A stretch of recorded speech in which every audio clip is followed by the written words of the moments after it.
Hello, Advent.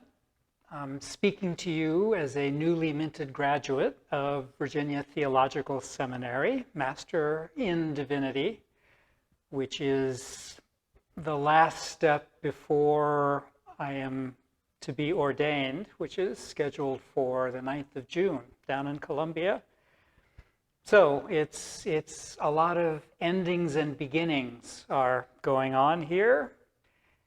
And you find there's a mix of joy and grief when things like this happen, these changes, these transitions.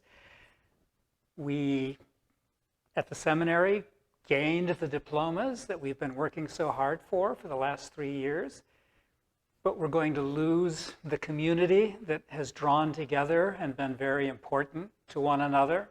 Gain, loss. We are close to gaining the ordination that we feel called to. But when that happens, we won't be a member. I won't be a member at Advent or any other church. You give that up when you become an ordained minister. So that alternation of gain and loss and joy and grief may not seem to fit the message of it's always Easter,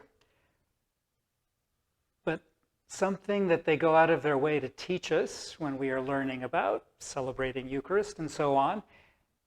Easter always mixes with Good Friday, and Good Friday always has some of the Easter hope in it.